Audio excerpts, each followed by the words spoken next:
ताराराणींच्या राजवाड्यापासून वरती एक वाट जाते. या वाटेने पुढे गेलं की उजवीकडे सज्जाकोटी लागते.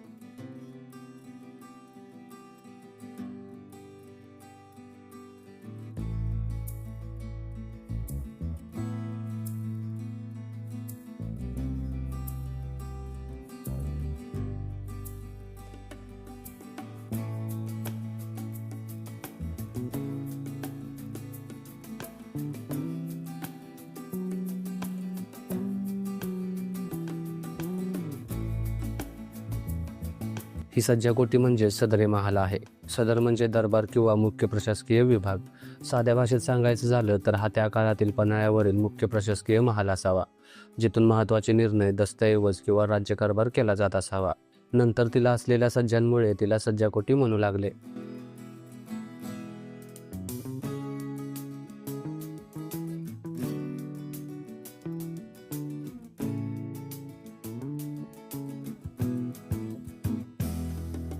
आदिलशाही राजवटीत चुनेगच्ची पद्धतीने बांधलेली ही इमारत 2 मजली असून ती पूर्णपणे इस्लामी बांधणीची आकर्षक वास्तू आहे. या इमारतीच्या पहिल्या तळमजल्यावर मोठा हॉल असून बाजूला 2 मोठ्या खोल्या आहेत. दुसऱ्या मजल्यावर जाण्यासाठी दगडी जिना आहे.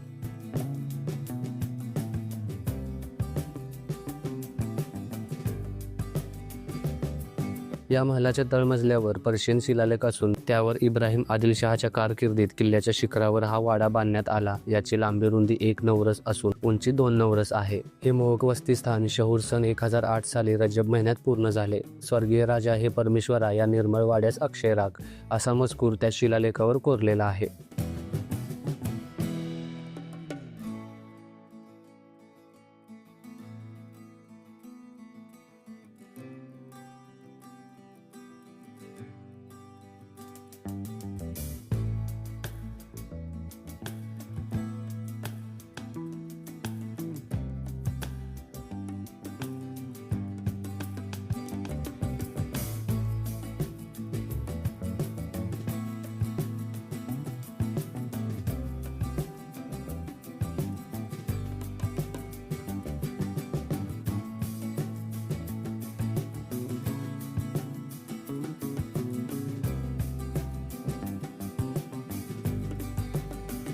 वरच्या मजल्यावरील सज्जात उभे राहिलं की पूर्वेला ज्योतिबा आणि पावनगड दिसतो.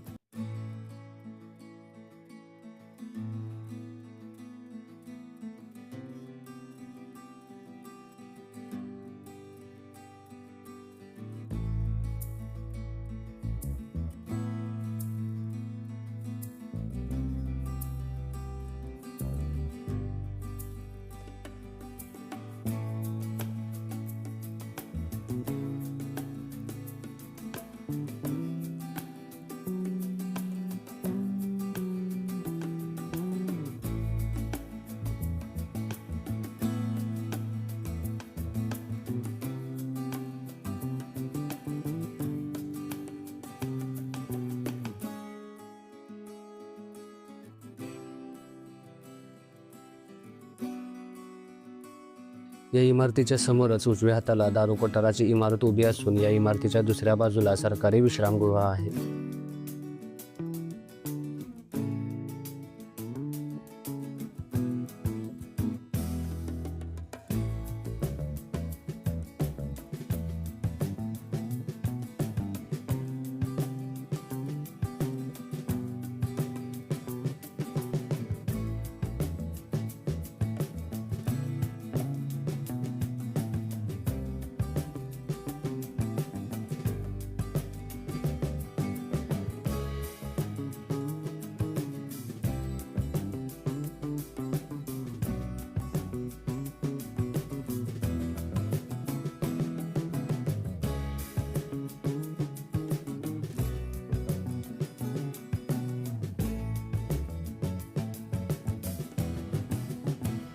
सज्जाकोटीपासून तटाच्या बाजूने पुढे गेलं की पुढे बाजीप्रभू बुरुज लागतो. बाजीप्रभू बुरुजाच्या अलीकडेच त्याला लागूनच एक चोरवाट असलेली दिसते.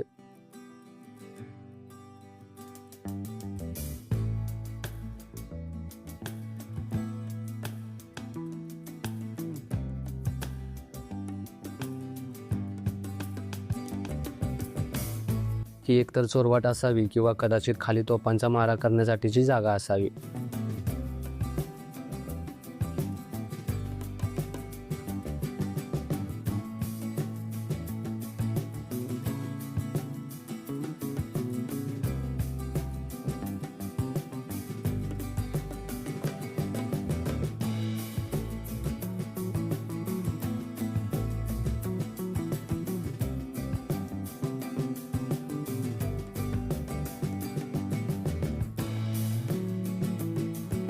या चोरवाटेच्या जवळच पुढे 15 फूट उंचीचा अर्धवर्तुळाकृती बाजीप्रभू बुरुज पाहायला मिळतो. या बुरुजाचे आधीचे नाव माहीत नाही, परंतु कदाचित बाजीप्रभूंच्या पराक्रमानंतर या बुरुजाला बाजीप्रभू बुरुज असे नाव ठेवले असावे.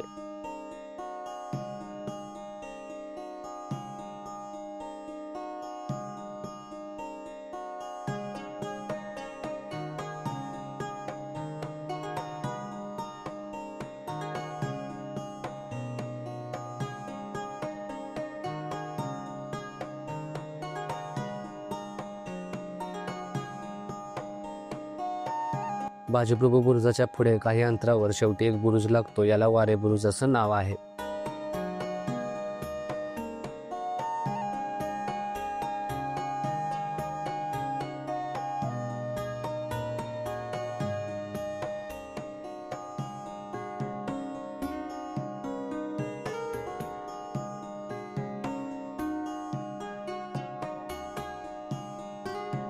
पूर्णपणे काळ्या दगडांनी बांधलेल्या या बुरुजावरून आसपासचा सुंदर नजारा पाहता येतो.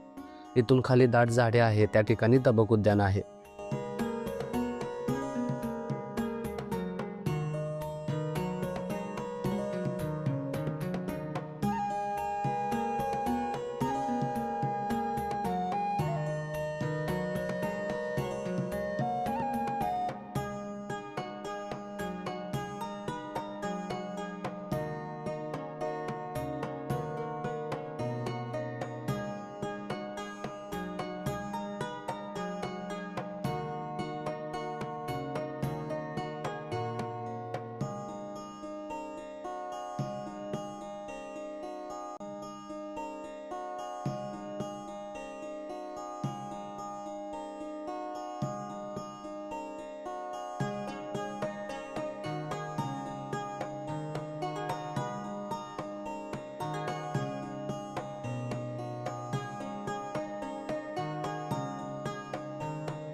वारे बुरुजापासून परत मागे आलो की बाजीप्रभू बुरुजापासून उजवीकडे एक वाट जाते.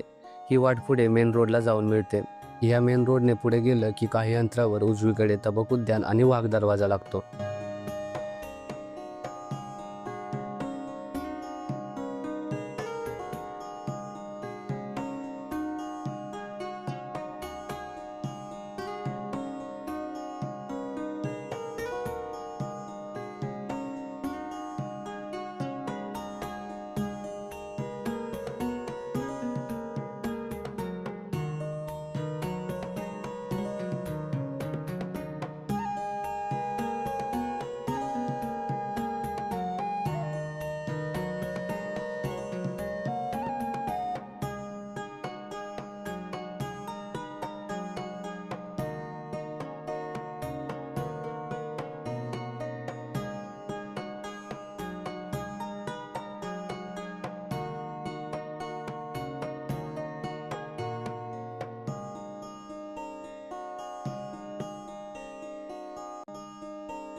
पन्हाळा किल्ल्याच्या उत्तरेला असलेला हा वाघ दरवाजा त्याच्या पुढ्यात असलेल्या भव्य बुरुजांमुळे शत्रूच्या मनात दरारा निर्माण करतो. हा बुरुज हिजरी सन 987 मध्ये बांधण्यात आल्याचे एका शिलालेखात कोरलेले असून तो शिलालेख कोल्हापूर म्युझियममध्ये जतन करून ठेवलेला आहे. या वाघ दरवाजाची फार सुंदर अशी रचना आहे आणि त्यावर गणेश मूर्ती कोरलेली आहे. याचे संपूर्ण बांधकाम दगडात केलेले आहे आणि ते आजही व्यवस्थित आहे. वाघ दरवाजाच्या वरती जाण्यासाठी आतून आणि बाहेरून दोन्हीकडूनही वाट आहे. आतमधून वरती जाण्यासाठी दगडी पायऱ्या केलेल्या आहेत.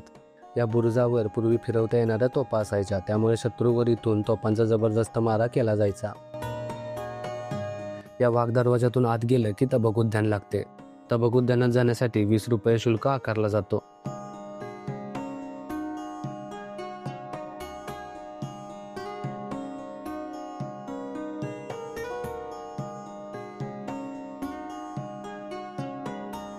पूर्वी या ठिकाणी जंगल होतं, त्याचं आता उद्यानात रूपांतर करण्यात आले आहे.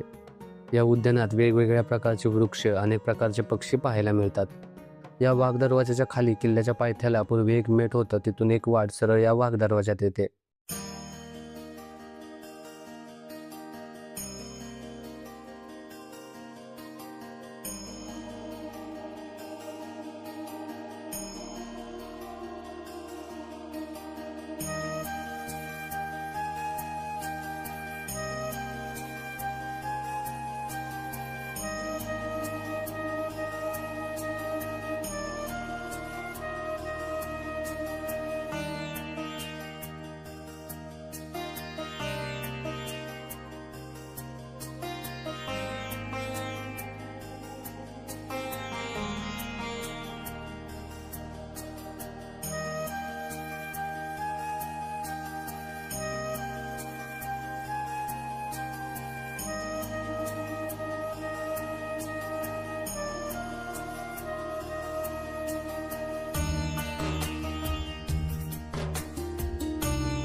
वाघ दरवाजा करून मागे आल्यावर रस्त्याने सरळ पुढे गेलो की 10 मिनिटाच्या अंतरावर दुतोंडी बुरुज लागतो.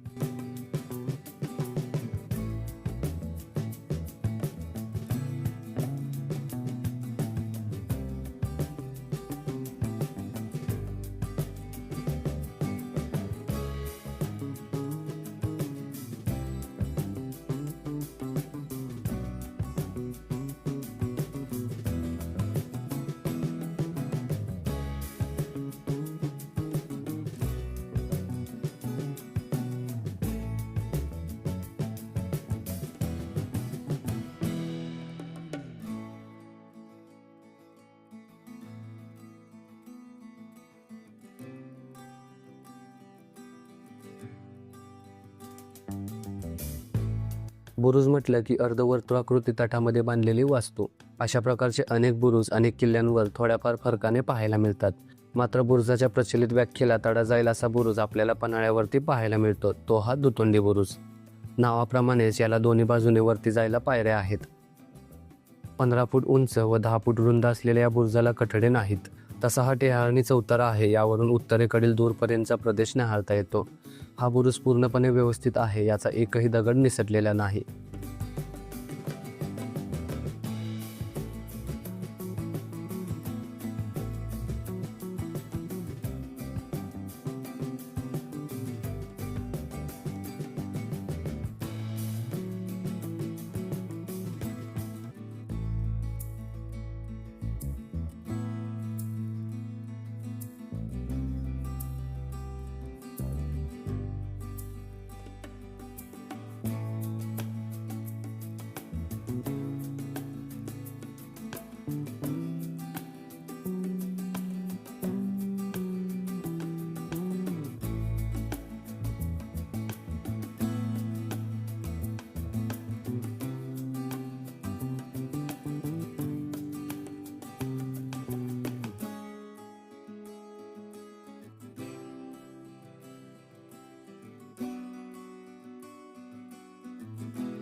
दुतोंडी बुरुजापासून रस्त्याने पुढे गेल्यावर पुढे वन खात्याने फाटक लावून रस्ता बंद केलेला आहे.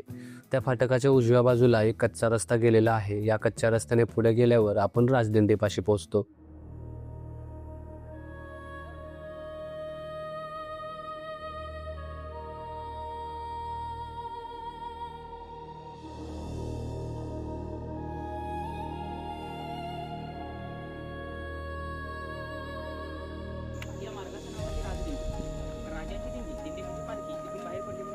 पन्हाळा किल्ल्याच्या उत्तरेच्या बाजूने गडावर येण्यास असलेल्या मार्गावरील शेवटचे टोक म्हणजे राजदिंडी.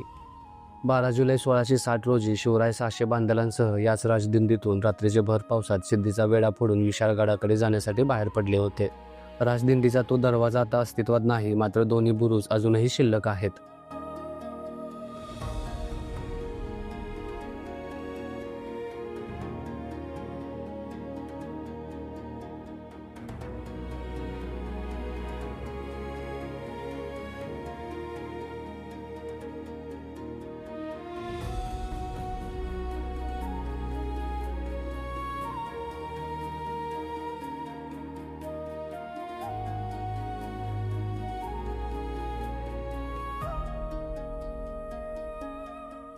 राजदिंडीपासून परत फाटकापाशी आल्यावर पुसाडी बुरुज पाहण्यासाठी आपल्याला चालत जावे लागते. या रस्त्याला उजव्या बाजूला समांतर तटबंदी लागते आणि मध्ये मध्ये छोटे बुरुज आहेत.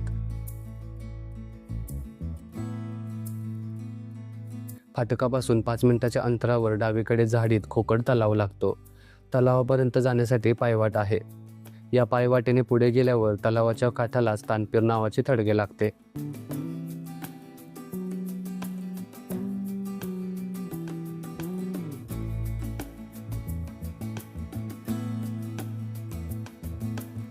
स्थानिक लोककथेनुसार हे तानपीर सुफी संत होते. ते संकटाच्या काळात किल्ल्याचे रक्षण करत, त्यामुळे त्यांचे थडगे किल्ल्यावर राखले गेले आहे असा उल्लेख आढळतो. मात्र याला कोणतेही ऐतिहासिक पुरावे नाहीत. हा केवळ एक श्रद्धेचा भाग आहे.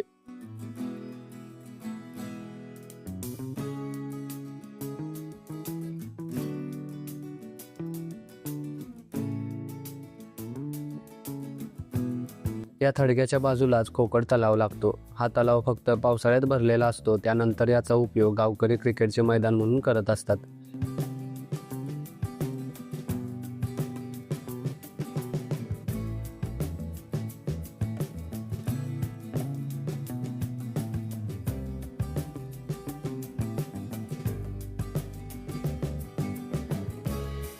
तलाव पाहून पुन्हा पुसाडी बुरुजाच्या दिशेने चालत जाताना वाटेत रस्त्याच्या उजव्या बाजूला नंदीची भग्न मूर्ती दिसते.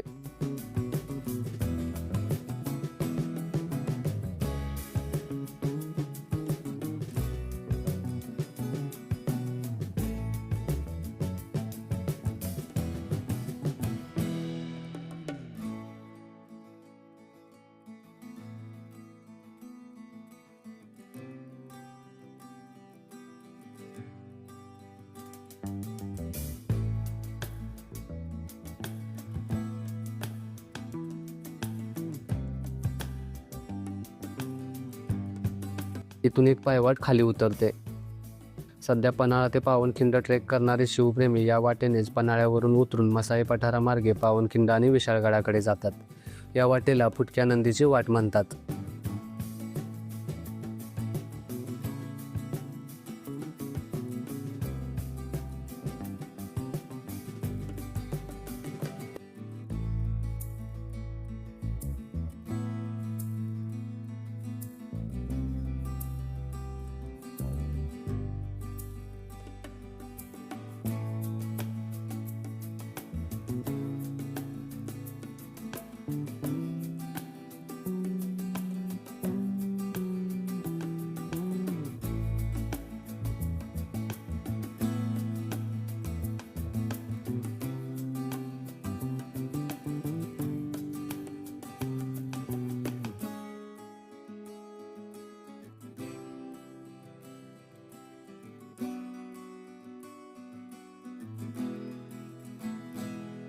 वरती आल्यावर डावीकडे सुकलेली चौकोनी आकाराची विहीर आहे.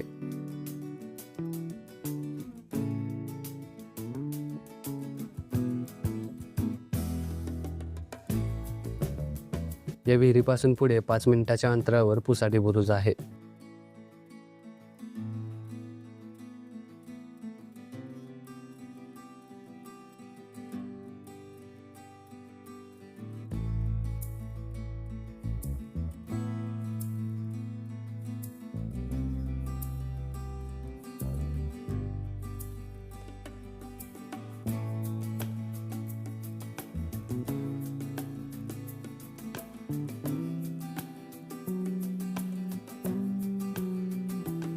पन्हाळगडाचे पश्चिमेकडील शेवटचे टोक म्हणजे हा पुसाडी बुरुज. याला पिछाडीचा बुरुज असंही म्हणतात. वैशिष्ट्य म्हणजे या पुसाडी बुरुजाचे 2 भाग असून या दोन्ही बुरुजाच्या मध्ये शत्रूला अडथळा यावा म्हणून खंदक खोदलेला आहे. शत्रूने जरी पहिल्या बुरुजावर हल्ला करून विजय मिळवला तरी शत्रूला डायरेक्ट गडावरती घुसता येऊ नये आणि शत्रूला प्रतिकार करण्यासाठी हा आतील दुसरा बुरुज आणि हा खंदक खोदलेला आहे.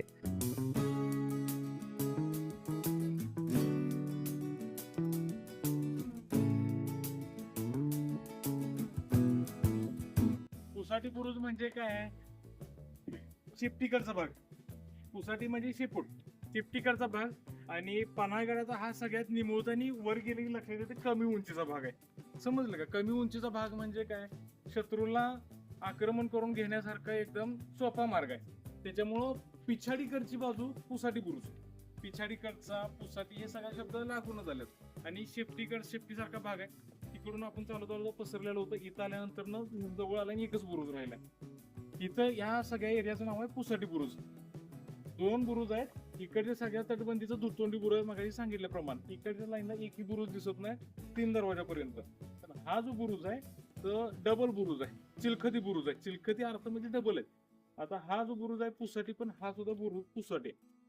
शत्रूनं समजा तिकडनं मसाई पठारावरनं हमला केला, तिकडून जर हा बुरुज पडला तर शत्रू वर चढून येतोय. चढायला सोपा आहे. त्यासाठी दोरखंड टाकले, शिड्या टाकल्या, चढून यायला सोपा आहे. चढल्यानंतर ते आयुष्यात पळत येतील, बाबा गड आम्ही घेतला, इकडे बाजूला रस्ता दिसतोय पण ते दडलेला आहे. परत चढून जाण्यासाठी रस्ता जरी असेल पण हे जे खंदक झाकून ठेवलेलं असेल हे त्यांचं स्वागत करायला तयार असतंय. कॉन्फिडन्स मध्ये शत्रू पळत जाणार आणि ह्या खंदक मध्ये पडणार. एक खंदकचा भाग झाला. परत तो दुसरा आतला बुरुज. जो हा पडल्यानंतर आतली बाजू शाबूत धरणारा तो बुरुज आहे. त्याच्यावर सुद्धा एक तोफगोळा वगैरे असायचे, तोफा वगैरे असून आत गेल्यानंतर दोन्ही बाजूनं थोडस मार्ग आहे छोटं. तो पण एंट्रन्स आहे ऍक्सेस कंट्रोल करण्यासाठी. आत पूर्ण जंगल पॅच आहे. जरासं पुढे गेल्यानंतर तो छोटासा पठाराचा भाग दिसतो. तर ह्यो बुरुज बघितल्यानंतर तुमच्या लक्षात येईल बाबा बांधणी दाटणी सगळी वेगवेगळी आहे. कारण का जिथं जिथं दुरुस्त केलेलं दिसतंय, इकडचा दगड वेगळा आहे, तिकडचा दगड वेगळा आहे. बऱ्याचदा जांभा खडक वापरलेला दिसतोय. तुमच्या लक्षात येईल बघताना बाबा बुरुज बांधण्यात वेगवेगळे प्रत्येक ठिकाणी वेगवेगळे दगड दिसतात. कारण तेच आहे, युद्धाच्या टायमाला जर हा बुरुज पडला तर युद्ध करत करत सुद्धा हा बांधलेला आहे. एका रात्रीत पण बांधलेला आहे बऱ्याच वेळा. त्याच्यामुळे जे साहित्य अवेलेबल आहे, जे साहित्य भेटले त्याच्यानुसारच परत बुरुज उभा केलाय.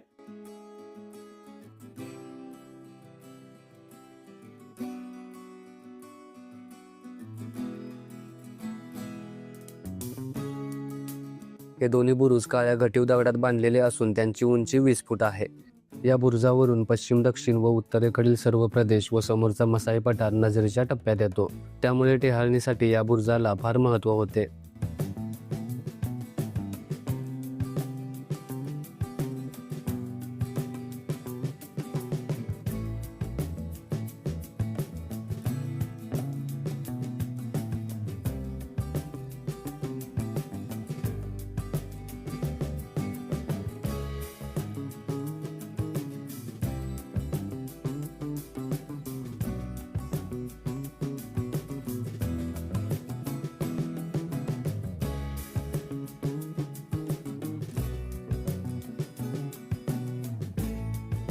पुसाडी बुरुजापासून मागे आल्यावर उजवीकडे एक मोकळे पठार लागते.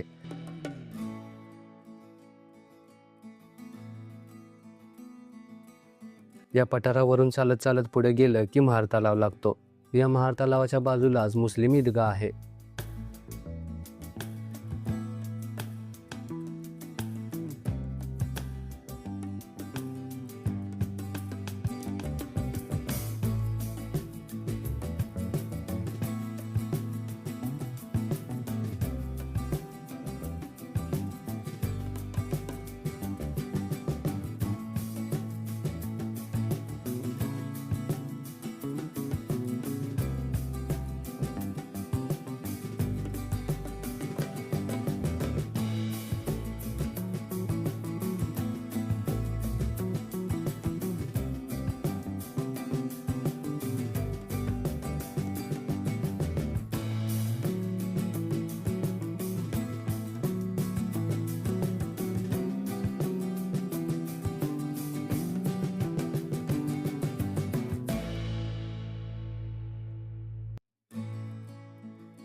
इथून पुढे गेलं की काही अंतरावर 2 बॅरेक्स इमारती लागतात. या ब्रिटिश काळातील इमारती आहेत. 1844 मध्ये किल्ला इंग्रजांच्या ताब्यात आल्यानंतर सैनिकांना राहण्यासाठी या बॅरेक्स इमारती बांधल्या गेल्या. या संपूर्ण पठार परिसरात शिवकाळात किंवा त्याच्या आधीच्या काळात एकही ऐतिहासिक इमारत नव्हती. याच कारणामुळे कोंडाजी बाबा फर्जंदांनी या बाजूचा कडा सोडून हा गड जिंकून घेतला होता. इथेपर्यंत तुम्ही फिरलात की या बाजूचा संपूर्ण परिसर फिरून पूर्ण होतो. इथून मागे जाताना वाटेत शिवतीर्थ उद्यान लागते.